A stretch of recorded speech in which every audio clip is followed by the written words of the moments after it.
Brink of World War III. The markets are crashing and we can't afford groceries. But have you considered Kamala Harris because she's a woman and black? That is called Bidenomics, and we are very proud of Bidenomics. Yeah, go ahead and clap.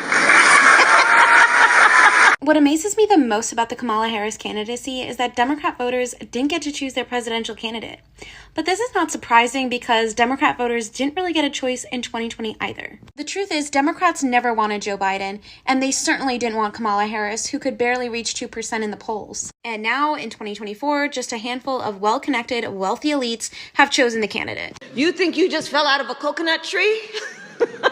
Honestly, nothing says democracy like forcing out the president, who supposedly received more votes than any presidential candidate, and inserting his failed border czar, who received 0 votes.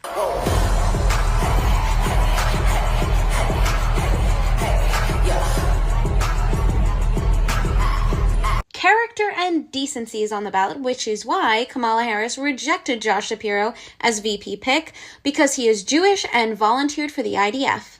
Pennsylvania's Governor Josh Shapiro is being discussed as one of Harris's potential running mates. He also endorsed her tonight. In your view, what are the pros and cons for putting him on the ticket? Well, he's certainly under consideration. I know that from key Harris allies. He's a first-term governor. He's Jewish. There could be some risks in putting him on the ticket. But in other words, tell me you're anti-Semitic without telling me you're anti-Semitic. Tim Walz, on the other hand, can pander to the radical pro-Hamas terrorist. Burn that shit! Burn that shit! Burn that shit! Last time Kamala and Walz teamed up together, Walz allowed black communities in Minnesota to be burned, looted, and destroyed. And Kamala fundraised to bail these rioters out. Decency is why Walz put COVID patients into nursing homes and then forced the elderly to die alone without their family. He promoted hotlines for snitches to tattle to the government if people were violating COVID lockdowns, and paid Minnesota residents to vaccinate their children.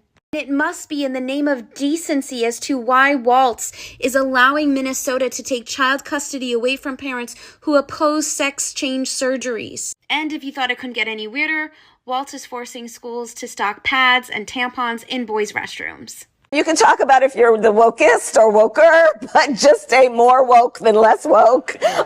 We can't forget that 3 months ago, Walz replaced the Minnesota state flag with one resembling the flag of Somalia. Wait a minute.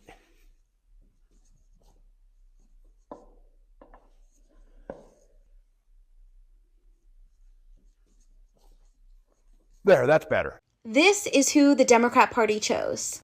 Unburdened by what has been, what can be. Unburdened by what has been. What can be. Unburdened by what has been. What can be. Unburdened by what has been. Leftists, the only way to be unburdened by what has been is to walk away from the Democrat Party.